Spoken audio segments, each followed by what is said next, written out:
ഒരിക്കൽ ദുബായിൽ വെച്ചിട്ട് എനിക്കൊരു സുഹൃത്തുണ്ടായിരുന്നു. ഞാൻ ജപ്പ കമ്പനിയിൽ വർക്ക് ചെയ്യുമ്പോൾ അയാളൊരു പാകിസ്ഥാനിയായിരുന്നു. അപ്പോൾ ആ പാകിസ്ഥാനി ഞങ്ങളുടെ ഒക്കെ ഭയങ്കര പ്രിയപ്പെട്ടവനായി മാറി. ഞങ്ങൾ കുറേ മലയാളികൾ ഉണ്ടായിരുന്നു. അപ്പോൾ അയാൾ ഒരു ദിവസം കുറേ പഞ്ചാബിൽ നിന്നുള്ള ഇന്ത്യൻ പഞ്ചാബിൽ നിന്നുള്ള ആൾക്കാർ അവിടെ ജോലിക്ക് വന്നു. അപ്പോൾ അവരുമായിട്ട് ഭയങ്കരമായിട്ട് സംസാരിച്ചുകൊണ്ടിരിക്കുകയായിരുന്നു. അപ്പോൾ ഞാൻ ചോദിച്ചു, നിങ്ങളെന്തിനാണ് ഈ പഞ്ചാബികളായിട്ടൊക്കെ സംസാരിക്കുന്നത്?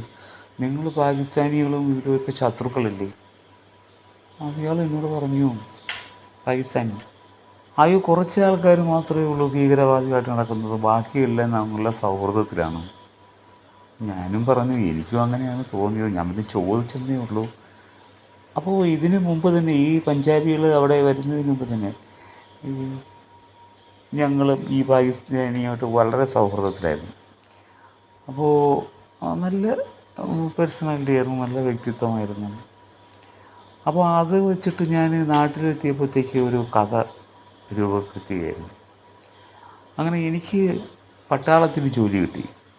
അങ്ങനെ ഞാൻ പട്ടാളത്തിൻ്റെ അതിർത്തിയിലായിരുന്നു ജോലിക്ക് നിൽക്കുകയാണ്. തോക്കുമേന്തി അങ്ങനെ നിൽക്കുകയാണ്. അപ്പോൾ ഞാൻ പെട്ടെന്ന് നോക്കിയപ്പോഴത്തേക്ക് ഒരു സുഹൃത്ത് പരിചയമുള്ളൊരു സൗണ്ട് കേൾക്കുന്നു. ഞാൻ സൂക്ഷിച്ച് നോക്കിയപ്പോഴത്തേക്ക് ഈ പാകിസ്ഥാനി നമ്മളെ ദുബായിൽ വെച്ചിട്ടുള്ള. ഞാൻ പറഞ്ഞു, അരേ ഭായ് തും ഭീ സേന മേ ഹേ. അങ്ങനെ ഞങ്ങൾ കാര്യങ്ങളൊക്കെ പറഞ്ഞ് അങ്ങനെ കുശലം പറഞ്ഞ് അങ്ങനെ ഭയങ്കര സൗഹൃദത്തിലായി. ഞങ്ങൾ കാര്യം പറഞ്ഞുകൊണ്ട് ഇങ്ങനെ ഇരിക്കും ഡെയിലി, ഇങ്ങനെ ഒരവസ്ഥ.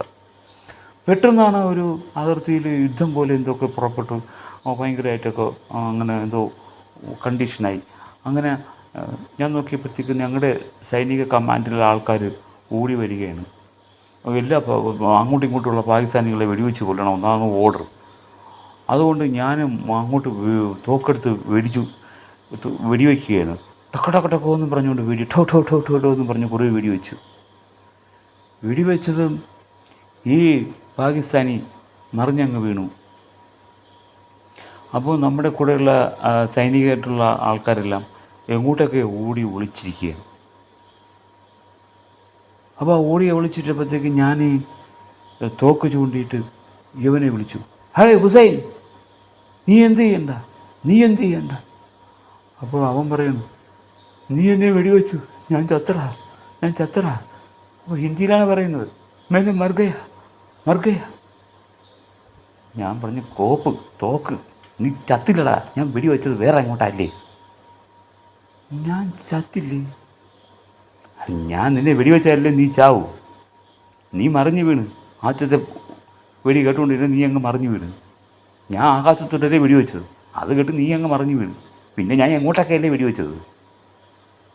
അയ്യോ, സന്തോഷമായി. പെട്ടെന്ന് നോക്കിയപ്പോൾ അവൻ്റെ പോക്കറ്റിൽ നിന്ന് അവളുടെ ഒരു മകളുടെ ഫോട്ടോ എടുത്ത് വെച്ച് ഇങ്ങനെ നോക്കിക്കൊണ്ട് നിൽക്കുകയാണ്. അത് നോക്കി വെച്ചുകൊണ്ട് ഇങ്ങനെ കരയുകയാണ്. മോളെ, ഞാൻ മരിച്ചില്ല, എൻ്റെ സുഹൃത്തായിരുന്നു ഇവിടെ ഉള്ളത്, അയ്യോ, ഇങ്ങനെ കരയുകയാണ്. അപ്പോൾ ഞാനും എൻ്റെ പോക്കറ്റിൽ നിന്ന് ഫോട്ടോ എടുത്തു. എൻ്റെ മകളുടെ ഫോട്ടോയാണ് ഞാനും എടുത്തത്. അങ്ങനെ ഞങ്ങൾ രണ്ടുപേരും അങ്ങോട്ടും ഇങ്ങോട്ടും നോക്കിക്കൊണ്ടിരിക്കുകയാണ്. ഞാൻ ഫോട്ടോയിൽ നോക്കും, അവനും ഫോട്ടോയിൽ നോക്കും, എന്നെ നോക്കും, തോക്കിൽ നോക്കും. അങ്ങനെ കുറച്ച് സെക്കൻഡുകൾ അങ്ങോട്ടും ഇങ്ങോട്ടും നോക്കിയപ്പോൾ നീ ആരുടെ ഫോട്ടോയിലാണ് നോക്കുന്നത്? അപ്പോൾ അവൻ ചോദിച്ചു, നീ ആരുടെ ഫോട്ടോയിലാണ് നോക്കുന്നത്? ഞാൻ ഫോട്ടോ എടുത്ത് അങ്ങോട്ട് കാണിച്ചു, അവനും ഫോട്ടോ എടുത്ത് ഇങ്ങോട്ട് കാണിച്ചു. രണ്ടുപേർക്കും ഏതാണ്ട് സമാന പ്രായത്തിലുള്ള മകൾ തന്നെയാണ് ഉള്ളത്. ഒരു ദീർഘനിശ്വാസം ഇങ്ങനെ വിട്ടുകൊണ്ടിരിക്കുകയാണ് ഞാനും അവനും.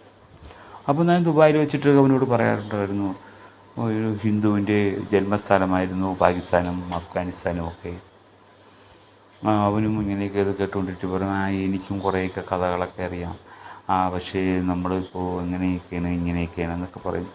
ഞാൻ പറയും നമ്മളെല്ലാവരും മനുഷ്യരല്ലേ, ഓരോരോ ഞാൻ പറയും ഓരോരോ മതങ്ങളിൽ നിന്നാണ് അടുത്ത മതം ഉണ്ടാകുന്നത്.